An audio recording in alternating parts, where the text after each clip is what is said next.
Economic லெவலே நம்ம maintain பண்ணோம் அப்படின்னா 60+ மைலேஜ் வந்து தாராளமாக எடுக்கலாம். அதாவது டாப் கியர் போட்டாச்சு, 30ல் போயிட்டுருக்கேன். எனக்கு கியர் வந்து பெருசாக இடிக்கலை. கைஸ், இன்றைக்கி நம்மக்கிட்ட ஹோண்டா எஸ்பி சைன் 125 தான் இருக்குது. இந்த பைக்கோட டீட்டெயில் ரைட்டு தான் பார்க்க போகிறோம்.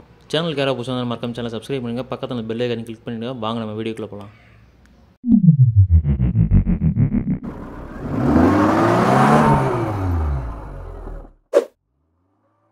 இந்த பைக்கோட ஃப்ரண்ட் டிசைன் பார்த்தீங்கன்னா எல்இடி ப்ளஸ் ஹாலஜன் தான் கொடுத்துருக்காங்க. எல்இடி ஹெட்லாம்பும் ஹாலஜன் இண்டிகேட்டர்ஸ் தான் கொடுத்துருக்காங்க. ஹோண்டா எஸ்பி 125 ஓவரால் டிசைன் பார்த்துட்டு வாங்க.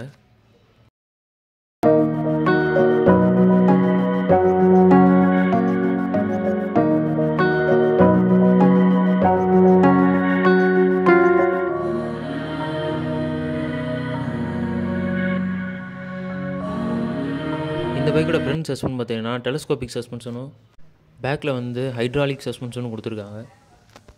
இந்த வெஹிக்கிளில் இஎஸ்பின்ற ஒரு ஃபீச்சர் கொடுத்துருக்காங்க. அதை பற்றி உங்களுக்கு ரைட் ரிவ்யூவில் டீட்டெயிலாக சொல்கிறேன்.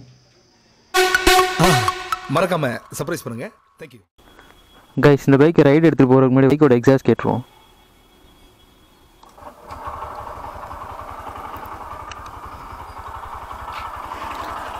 ஸோ இது வந்துட்டு இன்ஜின் சவுண்டு. ஸோ அப்படியே எக்ஸாஸ்ட் கேட்டுருவோம். வா, செம்ம ஸ்மூத்தராக இருக்குது. இன்ஜினுமே செம்ம ஸ்மூத்தாக இருக்குது. ஸோ வாங்க அந்த பைக் வந்து ரைடு எடுத்துகிட்டு போயிடும். பைக் வந்து பார்க்கறதுக்கு நல்லா பெருசாக தெரியுது. பட் ஆனால் வெயிட்டுன்றது வந்து ஃபீலே ஆகலை.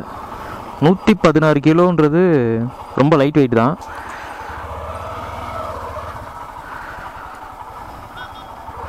டேர்னிங் ரேடியேஷனுமே நல்லா தான் இருக்குது.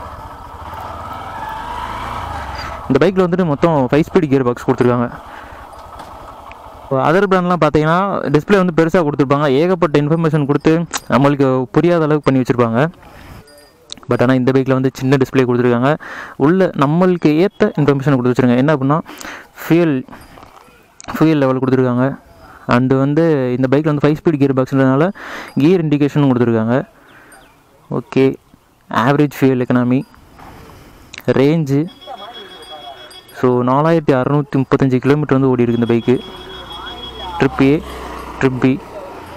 ஓகே, அவ்வளோதான். ஸோ வந்து சின்ன டிஸ்பிளே இருந்தாலும் இன்ஃபர்மேஷன் கம்மியாக இருந்தாலும் ஓகே. பார்க்குறதுனால ஃபாண்ட் சைஸ் வந்து பெருசாக கொடுத்துருக்காங்க. ஒரு டிஜிட்டல் வாட்ச் பார்த்தா எப்படி இருக்கும்? ஸோ பெருசாக இருக்குது பார்த்தீங்களா? ஸோ அந்த மாதிரி இருக்குது. ஸோ ரைடு எடுத்துகிட்டு போய் பைக்கை ஃபஸ்ட் கியர் நல்ல பவர் இருக்குங்க. சொல்லப்போனால் பைக்கில் வந்து நல்ல பவர் இருக்குது. 125 சிசி தான், ஆனால் செம்ம பவர். ஓகே, இனிஷியல் பிக்கப் நல்லாயிருக்கு. ஆனால் அந்த மிட் ரேஞ்சில் வந்து அந்த புல்லிங்கிறது கம்மியாக தான் இருக்குது. ஸோ பிரேக்கிங் பார்த்தீங்கன்னா ஃப்ரண்ட்டில் வந்து டிஸ்க்கும் பேக்கில் வந்து ட்ரம் பிரேக் தான் கொடுத்துருக்காங்க. ஃப்ரண்ட் டிஸ்க் சைஸ்ன்னு பார்த்தீங்கன்னா 240 mm கொடுத்துருக்காங்க. அது எந்த அளவுக்கு இருக்குது அப்படின்னு சொல்லி கேட்டிங்கன்னா இருங்க. சஸ்பென்ஷன் வந்து பின்னாடி மோசம் பயங்கர மோசம்.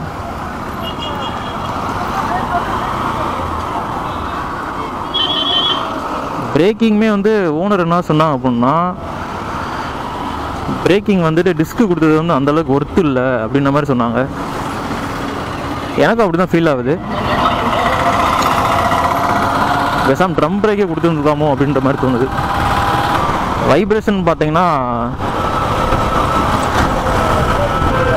60ல் போயிட்டுருக்கேன். லைட்டாக ஃபுட்ரஸில் இருக்குது. இதில் வந்து எக்கனாமிக் மோடு வேறு இருக்குது. ஸோ நீங்கள் பைக்கில்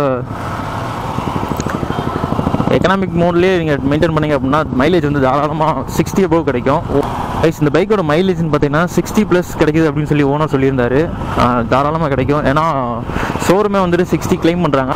சஸ்பென்ஷன் வந்து ஃப்ரண்ட்டில் நல்லா இருக்குங்க. ஃப்ரண்ட்டில் வந்து எனக்கு கையில் ஃபீல் ஆகலை. கொஞ்சம் பள்ளமேட்டில் விட்டாலுமே பேக்கில் வந்து ஒஸ்ட்டு. பேக் சஸ்பென்ஷன் வந்து கொஞ்சம் ஹார்டாக இருக்குது. அதேமாதிரி சீட்டும் பார்த்துட்டிங்கன்னா ஹார்டாக தான் இருக்குது. எக்கனாமிக் லெவலே நம்ம மெயின்டைன் பண்ணோம் அப்படின்னா 60+ மைலேஜ் வந்து தாராளமாக எடுக்கலாம்.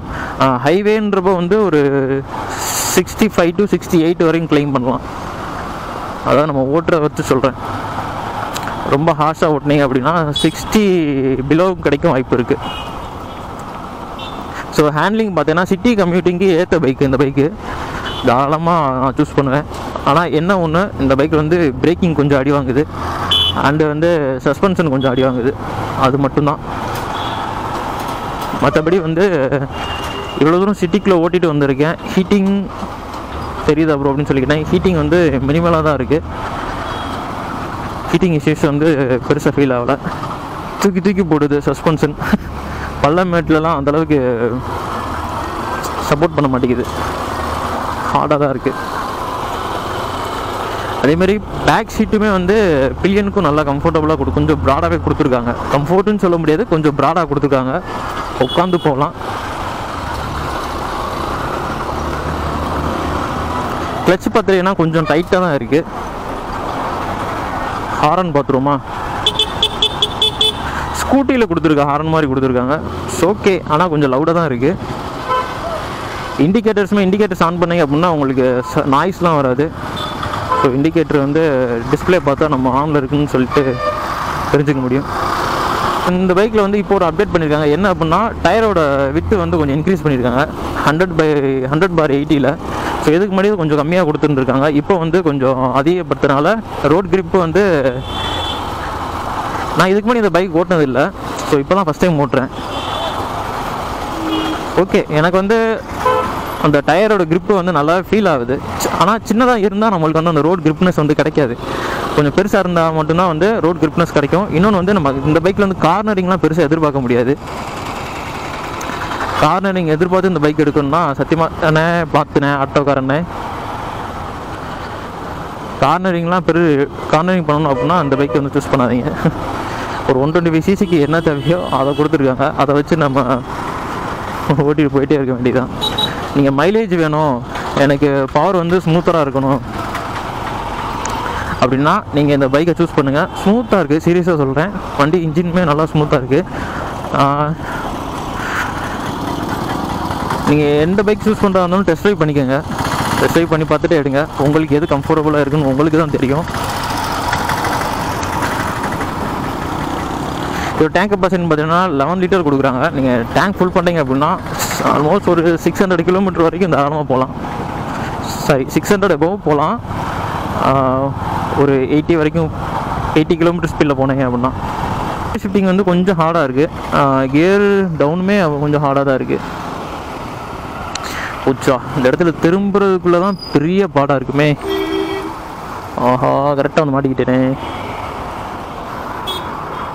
ஹோண்டாலேருந்து ஒரு நல்ல பைக்கு தாங்க, சீரியஸாக சொல்கிறேன். SP125 வந்து ஒரு நல்ல பைக்கு, நல்லாவே லான்ச் பண்ணியிருக்காங்க. பட் ஆனால் ஒரு சில விஷயத்தை வந்து அவங்க கன்சிடர் பண்ணவே இல்லைன்னு நினைக்கிறேன். ஏன் அப்படி சொல்கிறேன்னா, சீரியஸாக ஒரு பைக்குக்கு தேவை மைலேஜ் இருந்தாலும் பிரேக்கிங் வந்து ரொம்ப அவசியம். ஆனால் இந்த பைக்கில் வந்து பிரேக்கிங் ரொம்ப அடி வாங்குது. ஹேண்டில் செட்டப் வந்து சீரியஸாக நல்லா இருக்குது. லாங் ரைட்டுக்கெலாம் ஒரு ஏற்ற செட்டப் தான். இன்ஜினோட பவர்னு பார்த்தீங்கன்னா 123 சிங்கிள் சிலிண்டர் ஏர் கூல்டு இன்ஜின் தான் கொடுத்துருக்காங்க. ஒரு 4 ஸ்ட்ரோக் இன்ஜின். அதே மாதிரி சொல்ல மறந்துட்டேன், இது வந்து CBS பிரேக்கிங் யூஸ் பண்ணியிருக்காங்க, அதாவது காமி பிரேக்கிங் சிஸ்டம் யூஸ் பண்ணியிருக்காங்க. ஸோ நீங்கள் எந்த பிரேக்கை அப்ளை பண்ணாலும் சரி, ரெண்டில் ஏதாவது ஒன்று அப்ளை பண்ணாலும் இன்னொன்று சேர்ந்து அப்ளை ஆகும். இன்னொன்று வந்து இந்த ESP அப்படின்றது கொண்டு வந்திருக்காங்க ஒரு ஃபீச்சரு, என்ஹான்ஸ்டு ஸ்மார்ட் பவர். அது என்ன அப்படின்னா, நம்ம பைக்கை வந்து பவர் பண்ணணும், இன்னொன்று வந்துட்டு மைலேஜ் இன்க்ரீஸ் பண்ணணுன்றதுக்காண்டி வந்து அந்த ESP ஆப்ஷன் ஃபீச்சர் வந்து கொடுத்துருக்காங்க. எப்படின்னா, நீங்கள் பைக்கை ஆன் பண்ணிட்டீங்க அப்படின்னா உள்ள ஸ்பேர்லாம் ரன் ஆரம்பிச்சிடும். ஸோ அது வந்து ஒன்றோட ஒன்று உரசி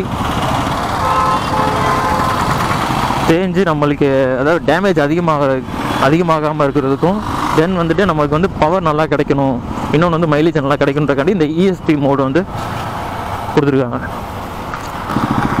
இந்த பைக்கில் என்ன இம்ப்ரெஸ் பண்ண விஷயம் அப்படின்னா, டிஸ்பிளே வந்து ஒரு காம்பேக்டாக இருந்தாலும் அதில் கொடுக்க வேண்டிய விஷயத்த கொடுத்துருக்காங்க. என்ன ஒன்று, எனக்குலாம் ப்ளூடூத்லாம் தேவையில்லைங்க. மற்ற பிராண்ட்லலாம் பார்த்தீங்கன்னா அந்த ப்ளூடூத் கொடுத்து கனெக்ட் பண்ணிவிட்டு 10/10 நேவிகேஷன் வந்து கொடுத்துருப்பாங்க. அதெல்லாம் நம்மளுக்கு தேவையில்லை. ஸோ எனக்கு இதுதான் பிடிச்சிருக்கு. ஏன்னா ஃபாண்ட் சைஸு நல்லா பெருசாக கொடுத்துருக்காங்க. இப்போ நான் 5 ஸ்பீட், அதாவது 5வது கியரில் போயிட்டுருக்கேன் அப்படின்றது எனக்கு நல்லா விசிபிள் ஆகுது. இதே மற்ற பிராண்டில் பார்த்தீங்கன்னா சின்னதாக கொடுத்துருப்பாங்க ஒரு ஓரமாக, அது கொடுக்காமே இருந்திருக்கலாம். லைட்டாக ஒரு ஸ்ட்ரெச் அடித்து பார்ப்போம். டாப் கியர் போட்டோன்னே கொஞ்சம் பவர் ஃபீல் ஆகுது. Okay okay okay okay okay okay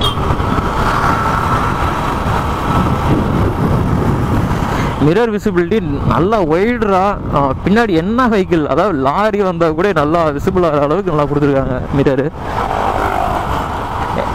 எனக்கு ஹோண்டாட்ட பிடிச்ச விஷயம் வந்து இன்ஜின் பவர், தென் வந்து மெயின்டெனன்ஸ். இன்ஜினோட மெயின்டெனன்ஸ் வந்து நம்ம ப்ராப்பராக பண்ணோம் அப்படின்னா கண்டிப்பாக வந்து லைஃப் நல்லாயிருக்கும். ரேஞ்சு ஏன் காட்ட மாட்டேங்குன்னு தெரில இந்த பைக்கில்.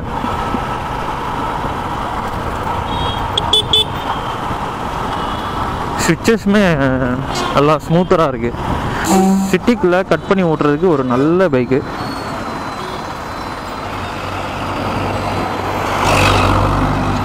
நீங்கள் சிட்டி கம்யூட் தான் வேணும் அப்படின்னா இந்த பைக்கை வந்து சூஸ் பண்ணலாம். ஏன் பாருங்கள் இந்த பள்ளத்தில் மாடி சஸ்பென்ஷன் லெவல், அதாவது டாப் கியர் போட்டாச்சு. 30ல் போயிட்டுருக்கேன். எனக்கு கியர் வந்து பெருசாக இடிக்கலை. ஓ நல்லா இருக்குங்க சீரியஸாக. இருங்க இன்னும் கொஞ்சம் ஸ்லோவாக போய் பார்ப்போம். ஒரு 20 கிட்ட போய் பார்ப்போம். 20ல் போனால் போகுமா? பரவாயில்லையே, 20லையும் போயிட்டுருக்கேன். 20லையும் வந்து கியர் இடிக்கவே இல்லை. ஒரு நல்ல update.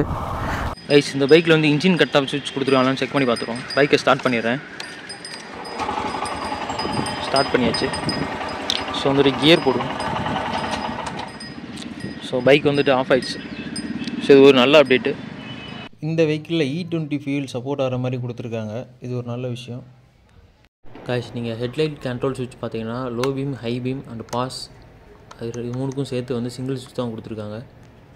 Honda SP125 detail ride review பார்த்தியாச்சு. ஸோ இந்த பைக்கில் ஏதாவது நான் இன்ஃபர்மேஷன் சொல்ல அப்படின்னா கமெண்ட்டில் சொல்லுங்கள். நான் கண்டிப்பாக ரிப்ளை பண்ணுறேன்.